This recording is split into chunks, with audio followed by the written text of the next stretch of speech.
Israel के Hamas पर भीषण हमले के बाद से फिलिस्तीन के चरमपंथी संगठन सक्रिय हो गए हैं, जो इजराइल पर बेहिसाब हमले कर हमास का बखूबी साथ दे रहे हैं। इन्हीं में से एक है इराक का इस्लामिक प्रतिरोध, जिसने इजरायली सैन्य बलों का जीना मुहाल कर दिया है।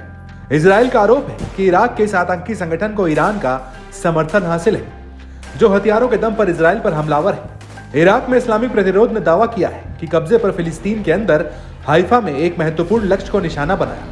इस दौरान इजरायली बलों के ठिकानों पर जमकर तबाही मचाई। प्रतिरोध में दावा किया है कि ड्रोन का इस्तेमाल करके टारगेट पर सटीक वार कर इजराइल को बड़ी चोट पहुंचाई। वहीं इजरायली कब्जे का विरोध करने के लिए ऑपरेशन के दूसरे फेज में हमलों की नई सीरीज शुरू की गई, जहां एक एक कर बमों की बौछार कर इलाके में तनाव बढ़ा दिया गया। इसके अलावा इराक के इस्लामिक प्रतिरोध ने दुश्मनों के गढ़ों के विनाश को जारी रखने की अपनी प्रतिबद्धता पर जोर दिया है। साथ ही गाजा में लोगों के साथ उनकी एकजुटता और उनके दृढ़ संकल्प की बात दोहराई है। साथ ही चेतावनी दी कि रक्षाहीन फिलिस्तीनी नागरिकों पर किए गए इजरायली नरसंहार के खिलाफ ये जवाबी कार्रवाई जारी रहेगी।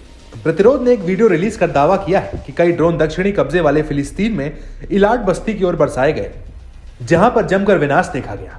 इस्लामिक प्रतिरोध के सैन्य मीडिया ने इजराइल को धमकाते हुए चेतावनी दी कि दहशत अभी खत्म नहीं हुई है और अभी बहुत कुछ है। साफ जाहिर है कि हमास पर हमले से भड़के ईरान समर्थित चरमपंथी संगठन शांत होने वाले नहीं है।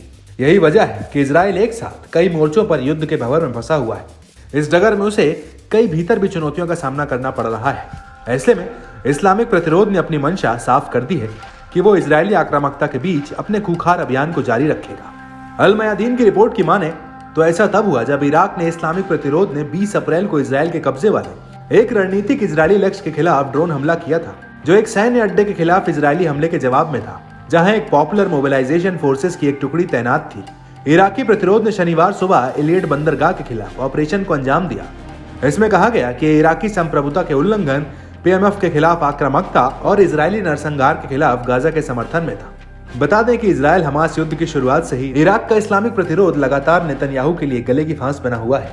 इजराइल का आरोप है कि ईरान गुपचुप तरीके से इजराइल के खिलाफ प्रॉक्सी वॉर कर अपना हित साध रहा है। हालांकि नेतन्याहू ने भी साफ किया है कि इजराइल ऐसे हमलों से डरेगा नहीं, बल्कि भीषण पलटवार करता रहेगा। ऐसे में हालिया हमले से अरब जगत में तनाव और बढ़ने की आशंका जताई गई है।